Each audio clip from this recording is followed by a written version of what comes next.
Coba ingat-ingat, pernahkah kalian menjadi korban hoaks atau berita bohong?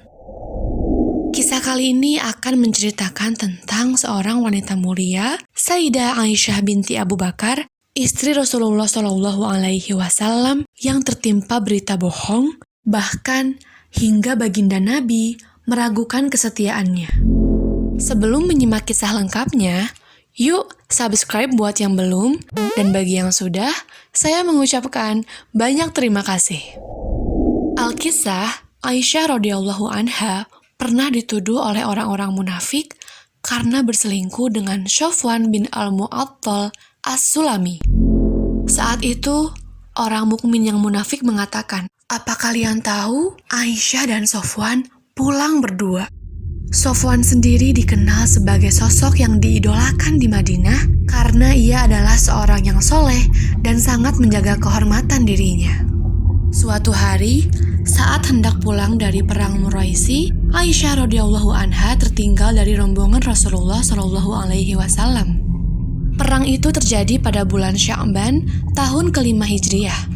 Alasan Aisyah tertinggal adalah karena ia kembali mencari kalungnya yang terputus. Rombongan yang membawa sakedup milik Aisyah memberangkatkannya ke atas unta dengan anggapan Aisyah sudah standby di dalam. Sementara itu, Aisyah yang tertinggal telah menemukan kalungnya. Lalu, ia kembali ke tempat yang tadi saat rombongan berhenti. Aisyah berpikir mereka akan kembali mencarinya. Namun, saat Aisyah menunggu sambil duduk, ia tertidur. Disitulah Sofwan yang juga tertinggal di belakang rombongan melihat seseorang yang tidur dan bergegas menghampirinya. Tatkala Sofwan mengenali bahwa itu adalah Aisyah radhiyallahu anha, Sofwan pun mengucap bacaan istirja. Inna lillahi wa inna ilaihi raji'un. Sofwan pun menginjak kaki depan unta dan menjauh beberapa saat agar ia tidak melihat cara Aisyah menaiki unta. Selama perjalanan, tidak ada satu patah kata pun yang keluar dari mulut keduanya.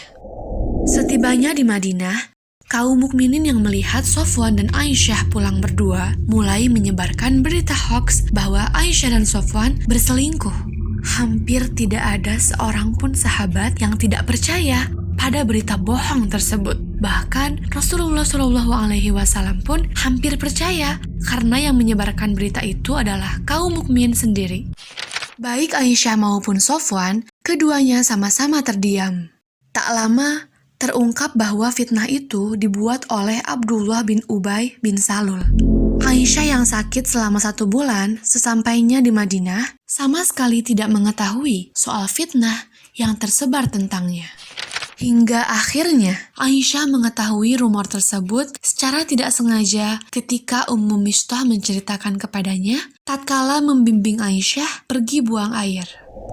Kemudian Aisyah bergegas menuju Rasulullah SAW. Namun seketika, ia kecewa mendengar pertanyaan Rasulullah yang merasa cemburu dan meragukan kesetiaannya. Sontak Aisyah tidak berkomentar sama sekali. Ia berkata bahwa ia akan menceritakan kesedihannya serta kekecewaannya hanya kepada Allah Subhanahu wa Ta'ala. Di lain tempat, sepasang suami istri sedang bercakap-cakap. Abu Salamah berbicara dengan istrinya, Ummu Salamah, mengenai berita bohong yang menimpa Aisyah. Ummu Salamah menanggapi perkataan Abu Salamah. "Wahai Abu Salamah, bagaimana jika ada berita saya berselingkuh atau jika engkau yang berselingkuh? Jika saya tidak mungkin, apalagi Aisyah?" Bersamaan dengan itu, Allah Subhanahu wa Ta'ala menjawab kesedihan Aisyah dengan berfirman dalam surat An-Nur.